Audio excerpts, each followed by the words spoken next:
Samahan niyo po guys, magluluto ako ng breakfast ko. Kasi kagigising ko lang ba. Meron akong tinapay dito.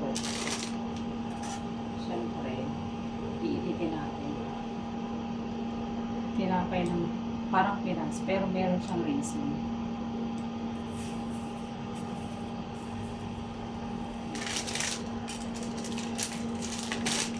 Ito, painitan natin. Tapos, meron naman ako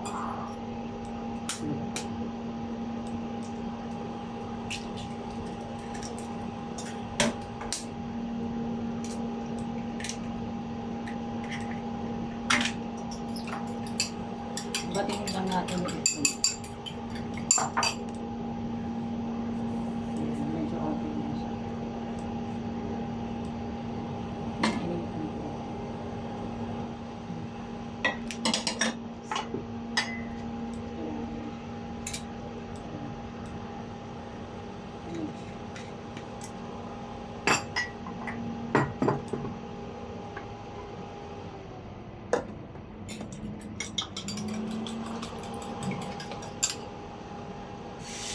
Dalawang itlog lang yung nililitan.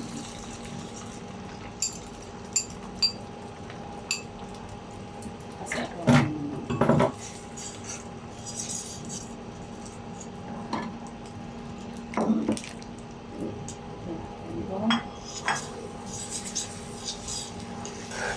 yung iba, gusto nila yung itlog na yung medyo ano pa, yung ganito pa siya yung hindi pa siya luto.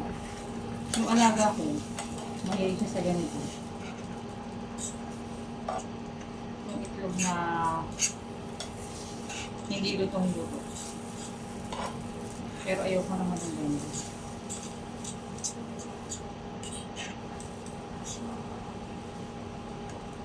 Ginamit ko na itong ano. Kunyari wala akong sandok.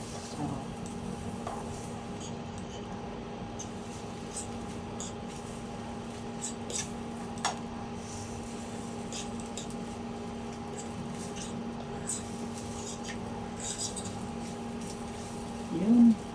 Okay na.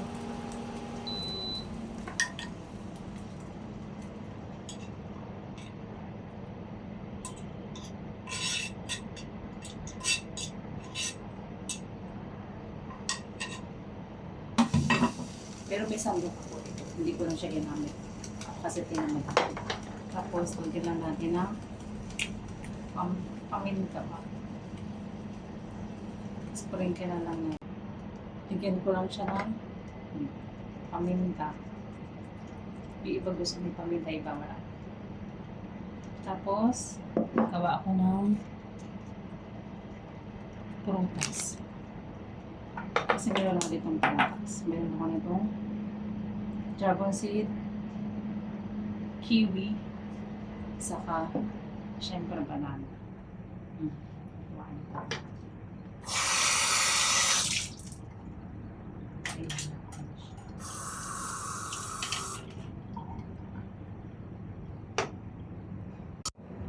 itong cake.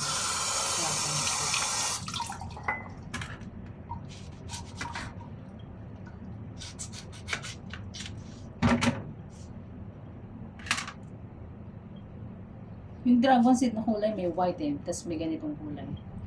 Dalawang klase yung kulay niya.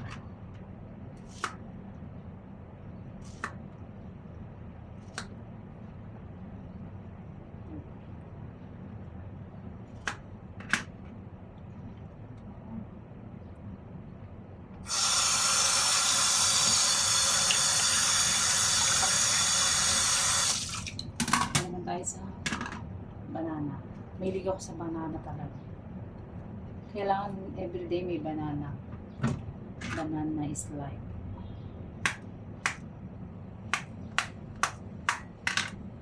Mahilig ako sa banana. Banana. Tapos, ito.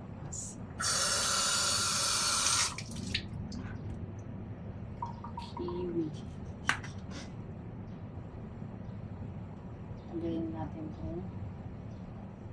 Yung iba, ginagamitan lang nila ng kutsara, di ba? Ginagawa. Pero kasi ako, Gusto ko yung tanggalin yung balat ba.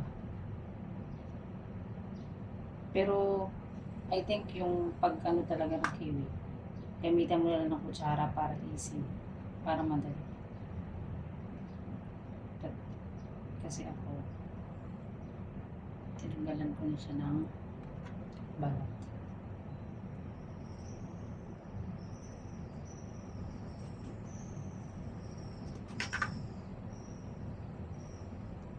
Para kain na lang ng kain. Subo na lang ng subo, di ba? Mas okay po yun. Katamaran.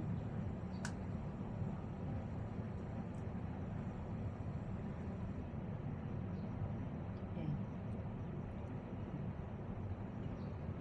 So, syempre, sa breakfast, hindi nawawala yung kape. Ang next ko naman gagawin, syempre, magpapakulo ako ng tubig kasi nagkakape ako.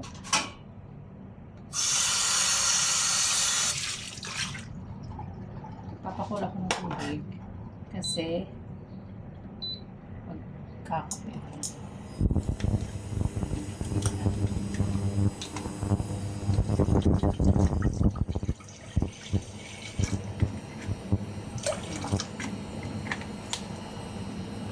Kasi, wala yata akong kape.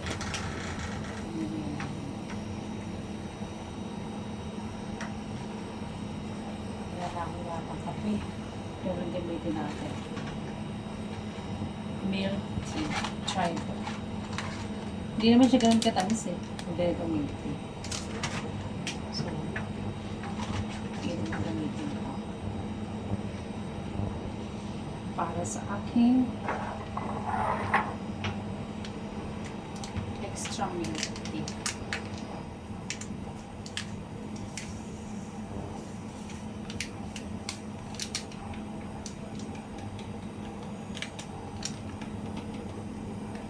Siguro iba na kain.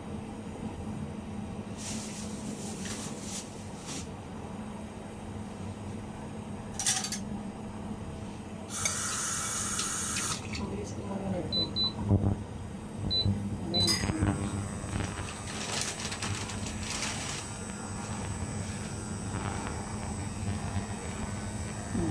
Bilis niyo ko.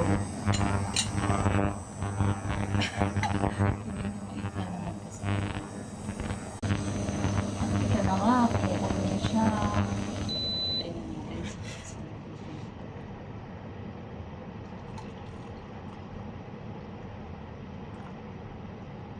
So, meron tayong tea.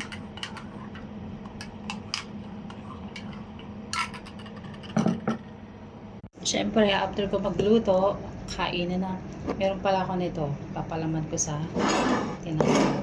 Ito na yung brunch ko yan. Brunch. Dragon fruits, kiwi, saka banana. Tapos, ito pala. Meron pala ako nitong Lady's Choice. Tuna spread. Baka naman Lady's Choice. Charot. Palaman natin sa bread pa.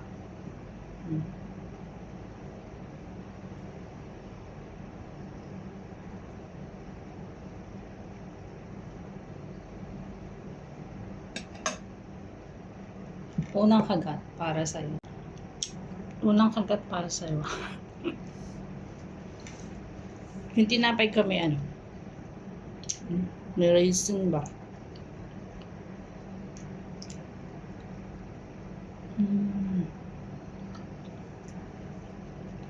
Katamaran ko ba? Tumayo. Kaya na-late na ako.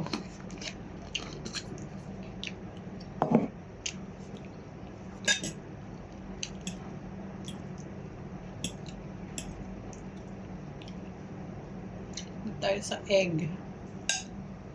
Egg.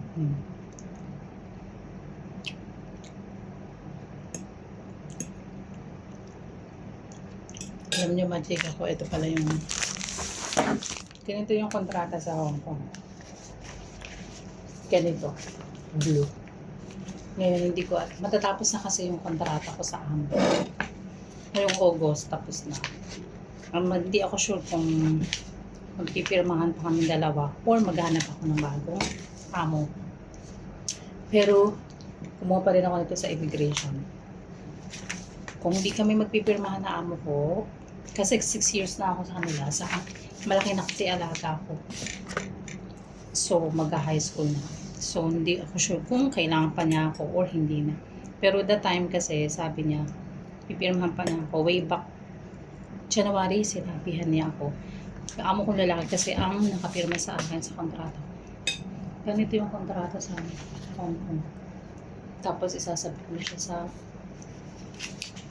immigration, tapos yun. Tapos alam niyo ba, may guide na binibigay ang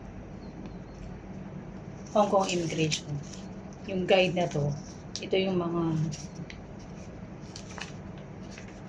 mga kailangang mga alituntunin ba na dapat na sinusunod syempre ng employer sa ng katulong. Yun. Kulay blue. Ganito yung kontrata nito. Tapos, bibigyan ka ng, 4 pages. 4 pieces nitong blue. 4 pieces nitong blue. Tapos, kung gusto mo naman siyang i-online or ihulog mo lang siya sa Dropbox, meron silang binibigay na sobre. Yun, nakwento ko lang, na-check ko lang ba. So, back to the eat. Kain na. Banana. Yun, ganito sa ganito.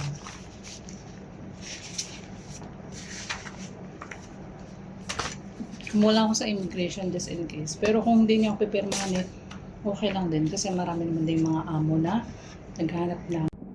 Basta yun. Kung hindi niya ako pipirmahan, hanap naman ako ng ibang amo, di ba? Kasi marami naman din.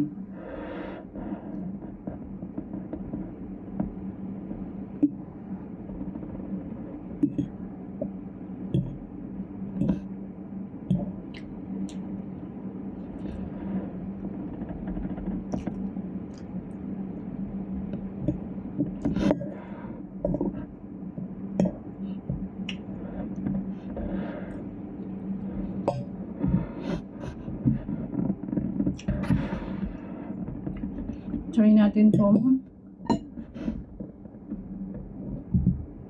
dragon fruit.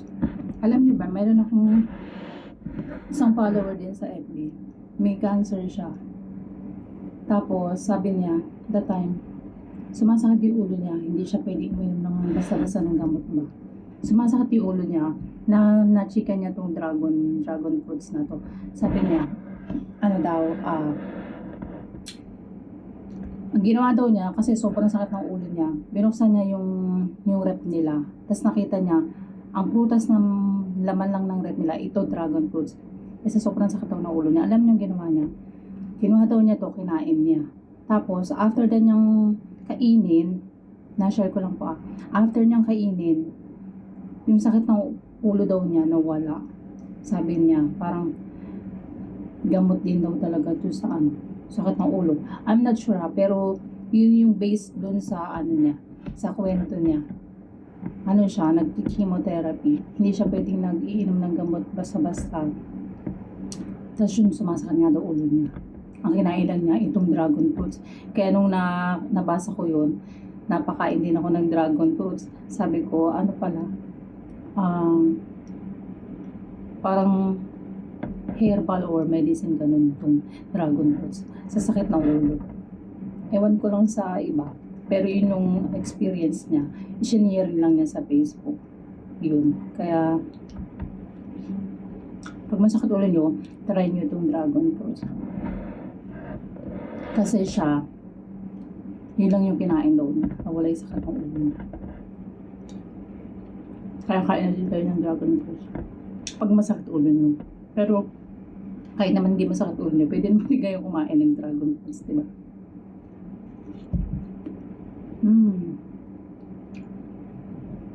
Healthy naman din to. Saka to kiwi.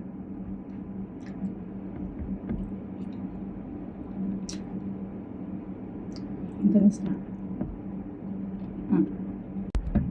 So hanggang dito na lang guys ang aking pagbablog. Kasi nakakaya naman. Hahaba pa yung panonood niyo sa akin. Baka tama rin na kayo. Charot. So that's it for today.